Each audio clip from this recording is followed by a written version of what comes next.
No dia em que minha mãe afirmou, com a maior naturalidade do mundo, que havia dito a todos que minha irmã era filha única, percebi que algo muito maior estava prestes a acontecer. E quando minha própria irmã riu, dizendo que eu não deveria aparecer no casamento dela para não roubar o brilho, entendi que aquele momento marcaria uma virada definitiva na minha vida. O que elas não sabiam é que a tentativa de me apagar se tornaria o início da queda que elas mesmas provocaram. Se você quer descobrir como uma família que parecia perfeita desmoronou em questão de horas, e como um simples passo para fora daquele ambiente mudou tudo, fica comigo até o final. Essa história é sobre coragem, limites e um final que ninguém esperava, principalmente elas. Olá, seja bem-vindo ao canal Histórias Surpreendentes, curta e se inscreva nesse canal, aproveite e ative as notificações. Comente aqui de qual cidade você está assistindo, vou adorar saber e deixar um coração no seu comentário. Eu sempre soube que meus pais preferiam minha irmã, Isadora. Não era uma suspeita infantil, não era exagero da minha cabeça, era um fato tão sólido quanto as paredes da nossa casa em Curitiba. Desde pequena eu percebia o brilho nos olhos da minha mãe quando Isadora entrava na sala, como se o simples passo dela iluminasse o ambiente. Meu pai, então, fazia questão de repetir para quem quisesse ouvir que Isa nasceu para brilhar. E eu? Eu era a filha que se vira, a que não dá trabalho, a que aprende sozinha. A que não precisa de carinho. Cresci acreditando que invisibilidade era sinônimo de paz. Com o tempo, entendi que minha presença só era lembrada quando algo precisava ser consertado. Quando a loja de utilidades da família quase foi à falência, fui eu quem encarou fornecedores, planejou ações, fez artes, criou campanhas e ainda colocou do próprio bolso para pagar dívidas que meus pais se recusavam a admitir que existiam. Passei madrugadas intercalando meus trabalhos de freelancer com planilhas e estratégias, acreditando que, ao final, finalmente viria o meu valor. Quando a loja se recuperou, minha mãe comemorou, mas não comigo. Abraçou Isadora e disse que aquela nova fase dava ainda mais motivos para confiar o futuro da empresa à filha mais brilhante. A filha brilhante nunca tinha sequer atendido um cliente. Foi ali que senti a primeira rachadura dentro de mim. Pequena, silenciosa, quase imperceptível. Mas real.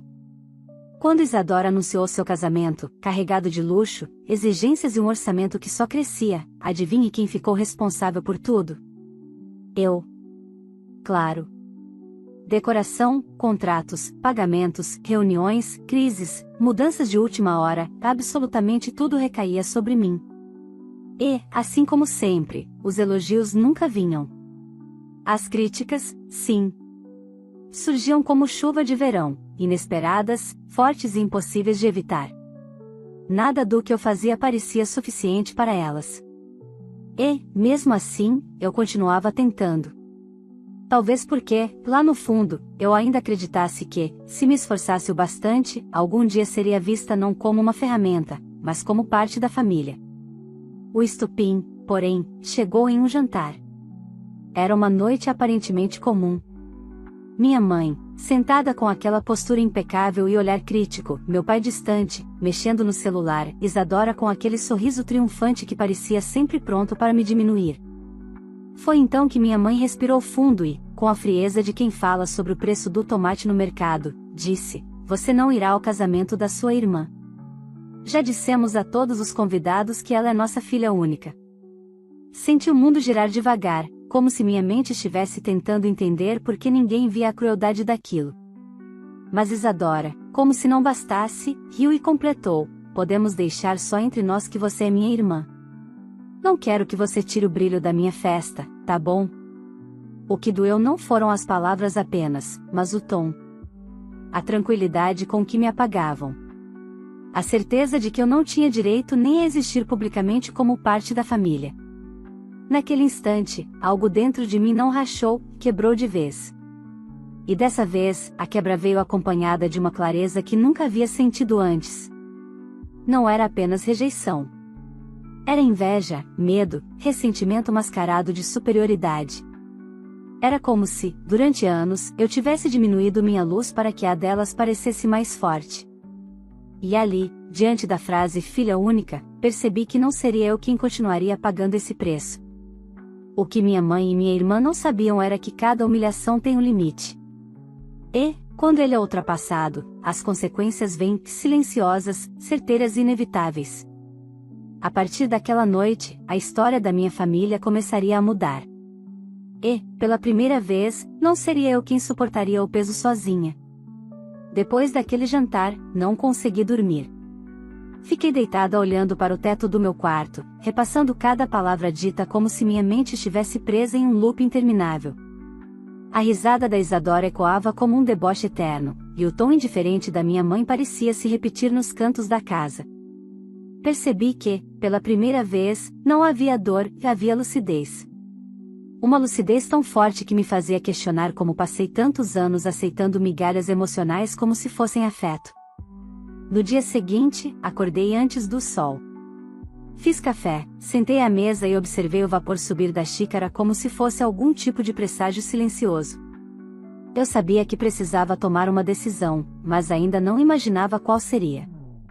Apenas sentia que algo dentro de mim não voltaria ao lugar jamais. Quando ouvi passos no corredor, respirei fundo, pronta para enfrentar o que viesse. Isadora apareceu primeiro, arrastando seus chinelos caros e segurando o celular como se fosse uma extensão do corpo. Lançou-me um olhar rápido, da cabeça aos pés, como se eu fosse um quadro torto na parede. "Mãe quer falar com você depois", disse, sem emoção. "Sobre o quê?" Perguntei, mesmo imaginando a resposta. "Sobre o casamento", ela sorriu, mas não era um sorriso real. Era o tipo de sorriso que precedia alguma humilhação cuidadosamente planejada. "E também para você não aparecer na prova do vestido. Não queremos constrangimentos." O café esfriou imediatamente em minhas mãos. Ela seguiu para a sala, onde meu pai assistia televisão como se o mundo à volta estivesse sempre em segundo plano. Era curioso, ele raramente participava das decisões, mas sempre concordava com tudo. Um espectador da própria família. A reunião convocada pela minha mãe aconteceu pouco depois. Ela se sentou à cabeceira da mesa, perfeitamente alinhada, como se estivesse prestes a comandar uma empresa, não uma família. "Sente-se, Luana", ela ordenou. Meu nome soou estranho vindo dela, como se fosse um incômodo na boca. Sentei. Cruzei as mãos para evitar que percebessem qualquer hesitação. "Precisamos alinhar algumas coisas", ela começou, ajeitando o colar no pescoço. "Já que você não participará do casamento, não faz sentido continuar envolvida nos preparativos. Vamos pedir para você cancelar os fornecedores em seu nome." Olhei para ela sem entender. "Como assim, cancelar?" Perguntei devagar. "Ora, você não vai mais, minha filha", disse com naturalidade, como se fosse um favor que me fazia. "Não tem motivo para manter pagamentos, reservas, nada disso. E", ela fez uma pausa calculada, "precisamos que você devolva o dinheiro que Isadora transferiu para você organizar tudo." Meu peito se apertou. Eu sabia que aquele dinheiro não existia mais da forma como eles imaginavam. Durante meses, usei meus próprios recursos para complementar tudo que Isadora exigia. Não porque eu queria, mas porque sempre era empurrada para isso. Eu sustentava o luxo de um casamento do qual agora seria apagada. "Mãe", respirei fundo, eu coloquei mais do meu próprio dinheiro do que o da Isa nesse casamento. Muito mais.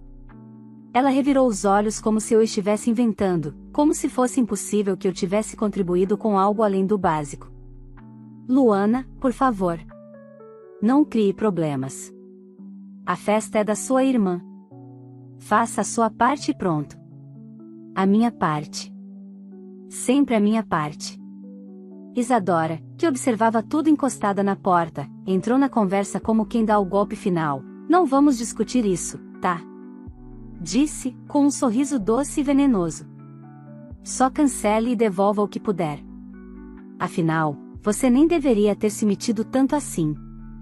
Era óbvio que não ia combinar com você." Aquela frase acendeu algo em mim. Não uma raiva explosiva, mas uma certeza profunda. A certeza de que eu precisava sair daquele ciclo antes que ele me engolisse inteira.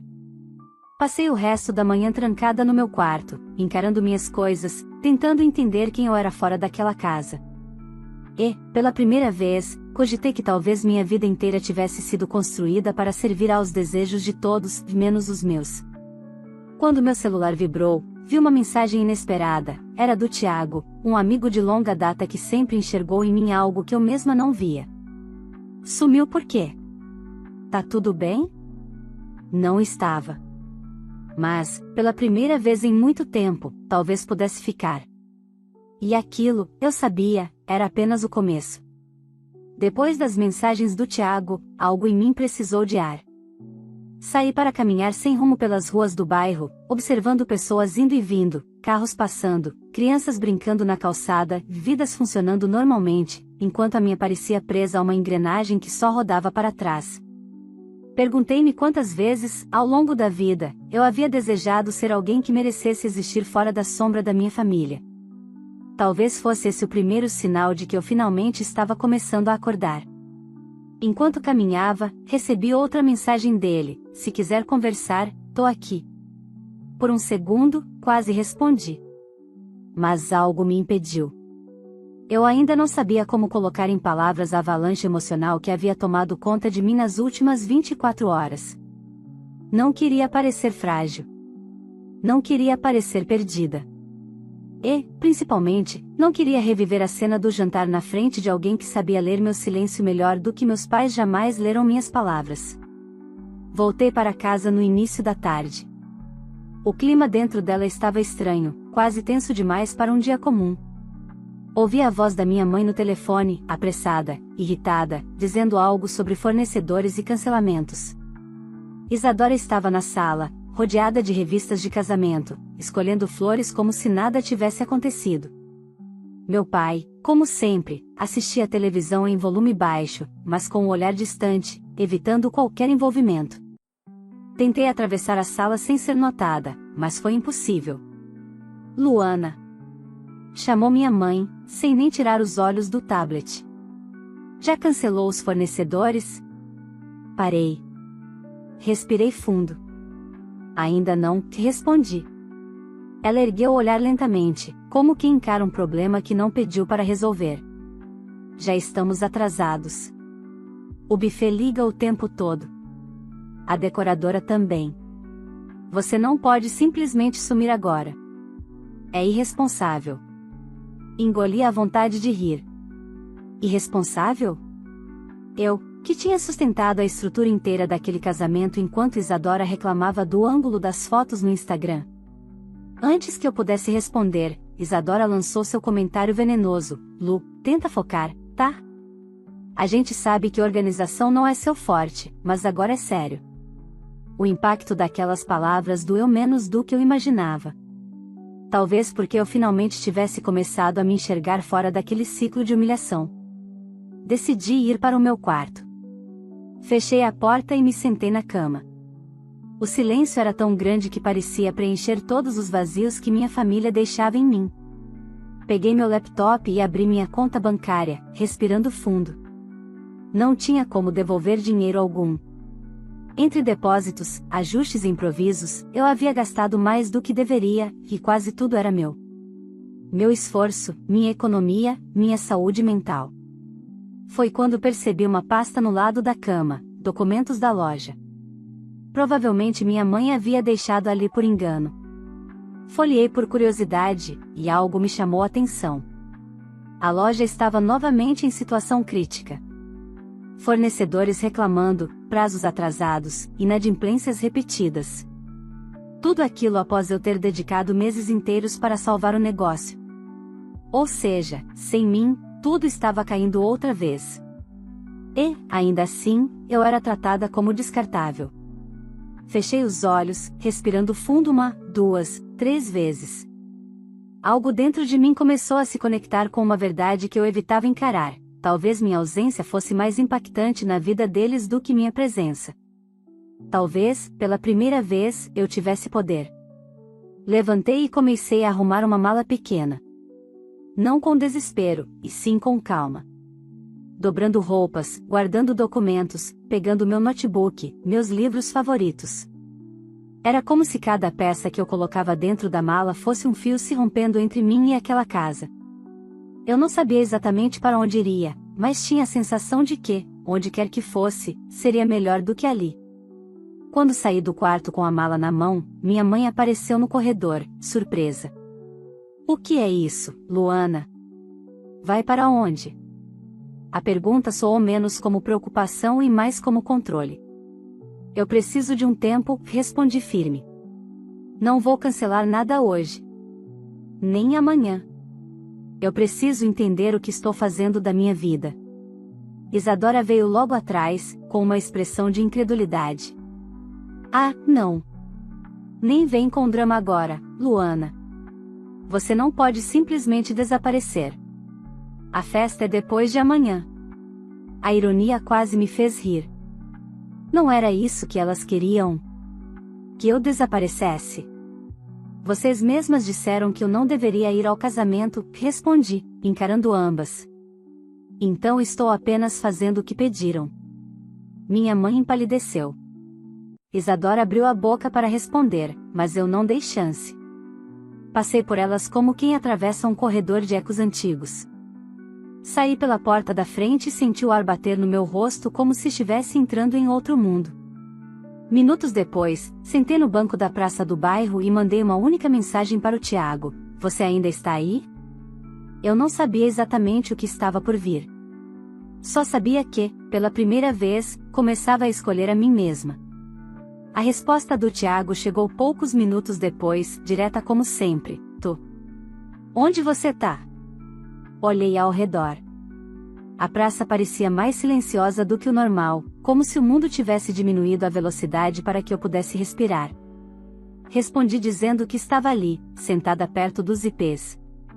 Ele apareceu meia hora depois, com a camisa amarrotada e o olhar preocupado.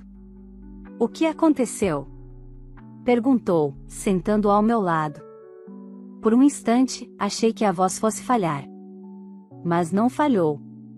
Pela primeira vez, contei tudo sem chorar, sem hesitar, sem tentar suavizar a crueldade da minha família.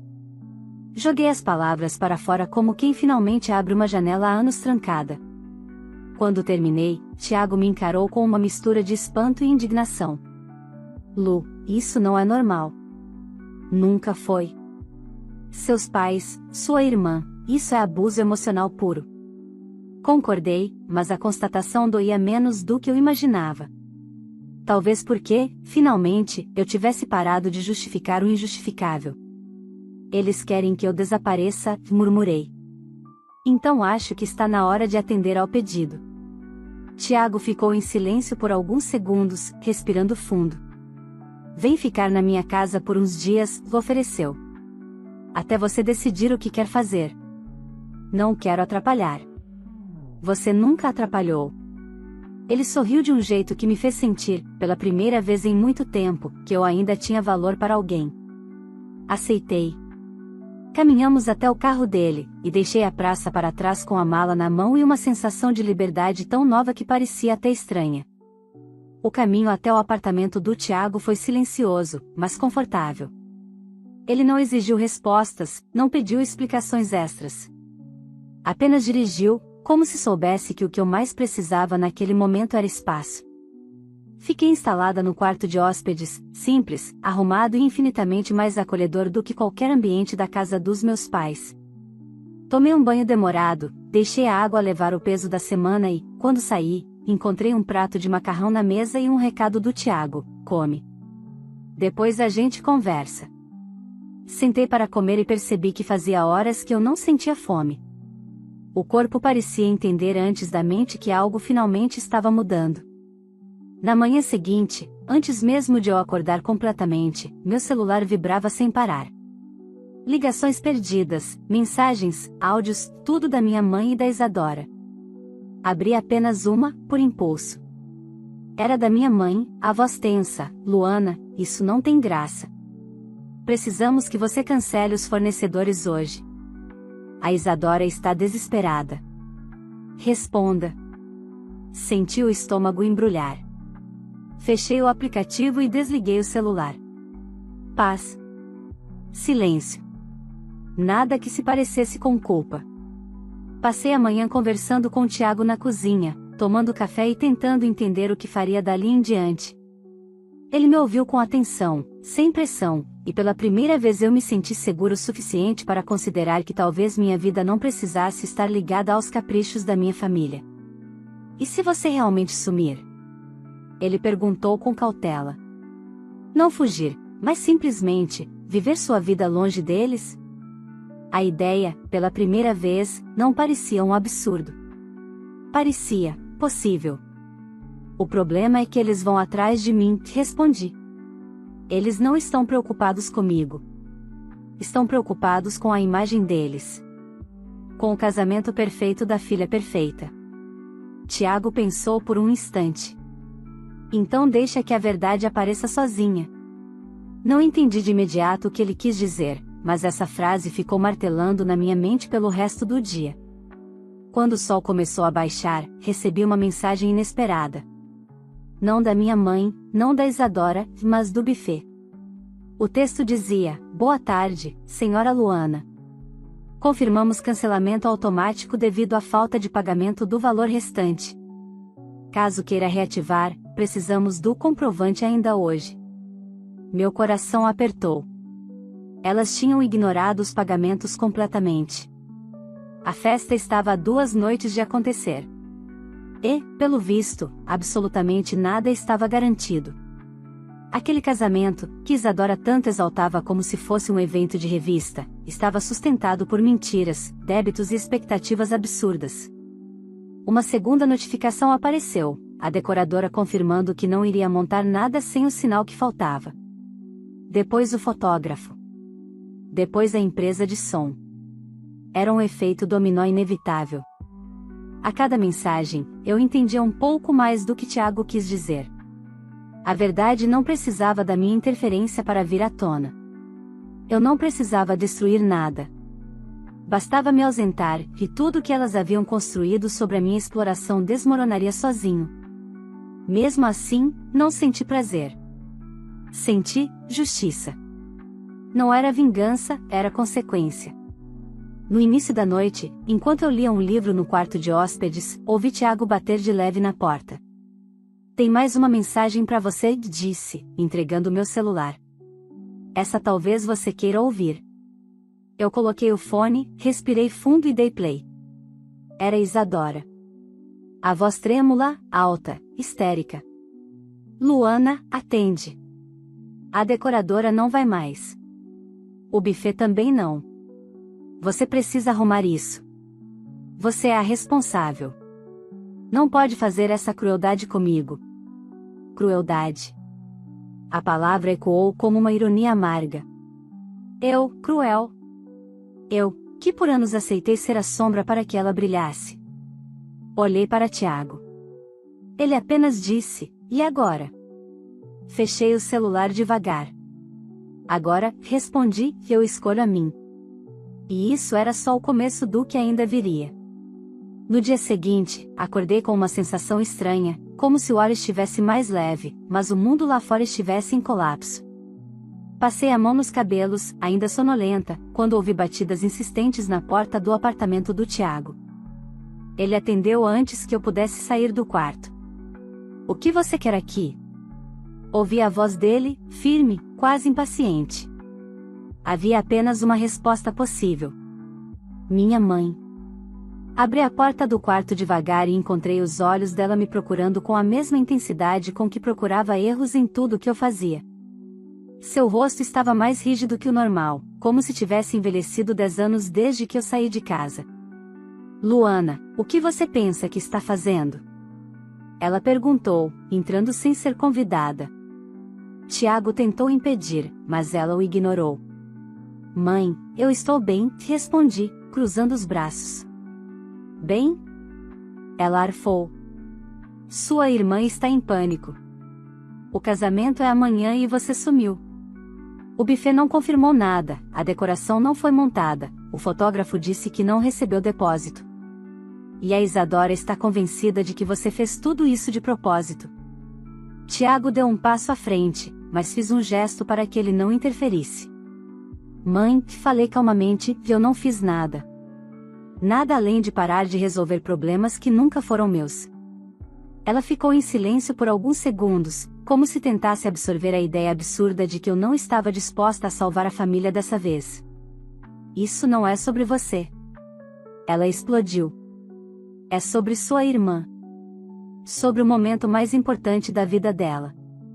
Sorri, mas foi um sorriso triste. É sempre sobre ela, não é? Minha mãe respirou fundo, ajustou o cabelo atrás da orelha e mudou o tom, como se tentasse recuperar algum controle. Eu preciso que você volte para casa, disse devagar. Só até o casamento. Depois você faz o que quiser. A frase foi tão familiar que me deu náuseas. Depois você faz o que quiser. Era a mesma promessa vazia que ouvi durante toda a vida. Não vou voltar, respondi. Não vou participar de um casamento onde vocês dizem para todo mundo que só tem uma filha. A sombra de constrangimento que cruzou o rosto dela durou menos de um segundo, mas eu vi. Ela sabia que o que fizeram era cruel. Sabia, mas não se importava. Você está sendo egoísta, sussurrou. Ri. Pela primeira vez, ri da acusação. Egoísta? Porque escolhi não ser humilhada publicamente. Ela avançou um passo. Você vai destruir o casamento da sua irmã. Foi Tiago quem respondeu dessa vez. Dona Helena, com todo respeito, vocês estão destruindo tudo sozinhos. A Luana só parou de carregar o peso. Minha mãe lançou um olhar irritado para ele, mas não rebateu. Em vez disso, virou-se para mim, com os olhos arregalados. Se você não voltar agora, sua irmã nunca vai te perdoar. Aquilo deveria parecer uma ameaça. Mas soou como libertação. Eu não preciso do perdão dela, respondi. Por um momento, achei que ela fosse chorar. Mas não. Ela apenas apertou os lábios, virou as costas e saiu batendo a porta. O eco daquela batida trouxe um silêncio tão profundo que quase ouvi algo dentro de mim se realinhando. Depois que ela se foi, Tiago se aproximou devagar. Você tá bem? Concordei. Pela primeira vez, acho que sim. O resto da manhã passou devagar, mas não de forma ruim. Fiz café, trabalhei um pouco em projetos antigos, organizei meus pensamentos. Mas nem tudo estava calmo. Porque, no meio da tarde, meu celular, agora ligado, começou a vibrar com novas mensagens. A primeira era da Isadora. Você é ingrata. Sem coração. Eu não acredito que escolheu o pior momento da minha vida para fazer drama. A segunda, se você não aparecer aqui agora, eu vou fazer questão de contar para todo mundo como você sempre foi um peso. A terceira, arrume isso. Você é a responsável. Sem você, nada fica bom. Essas 3 frases diziam tudo o que eu precisava saber sobre a minha importância real naquela casa. Eu só servia enquanto servia aos interesses deles. E então veio a 4ª mensagem: você vai se arrepender. Apaguei todas. Não havia mais espaço dentro de mim para ameaças disfarçadas de desespero. À noite, decidi caminhar até a orla do Parque Barigui para clarear a mente. O céu estava pintado em tons de laranja e rosa, famílias caminhavam, casais corriam, crianças chutavam bolas. A vida seguia, linda e indiferente ao caos, ou melhor, ao caos da minha antiga família. Enquanto observava os patos no lago, percebi que, por mais que ainda doesse, eu estava, aos poucos, me afastando emocionalmente daquela dinâmica sufocante. Pela primeira vez, minha mente não estava ocupada em prever reações, evitar conflitos ou carregar responsabilidades impossíveis. Foi quando o telefone tocou, uma ligação de número desconhecido. Atendi por impulso. Alô? Uma voz formal respondeu: boa noite. Aqui é da empresa de eventos Elegance. Precisamos confirmar com a responsável pelos contratos do casamento de Isadora Helena Costa. Poderia confirmar se o cancelamento geral partiu da senhora? Meu coração parou por um instante. Cancelamento geral? Sim, senhora. Todas as reservas foram oficialmente encerradas por falta de pagamento e ausência de confirmação. Precisamos apenas registrar quem é responsável pela decisão. Fiquei em silêncio. Não porque eu estivesse surpresa, mas porque, naquele instante, percebi que o colapso do casamento não dependia de mim. A verdade havia encontrado seu próprio caminho. Senhora? Insistiu a atendente. Respirei fundo. Não sou mais responsável por nada disso. E desliguei. O vento soprou forte, bagunçando meu cabelo, como se o universo estivesse me dizendo que o pior já tinha passado, mas o verdadeiro início ainda estava por vir. Voltei para casa com a sensação de que, na manhã seguinte, quando o casamento finalmente enfrentasse sua realidade, nada seria como antes. E eu, enfim, estaria pronta para seguir. Na manhã do casamento, acordei com uma estranha sensação de paz. O apartamento do Tiago estava silencioso, iluminado pela luz suave que entrava pela janela do quarto de hóspedes.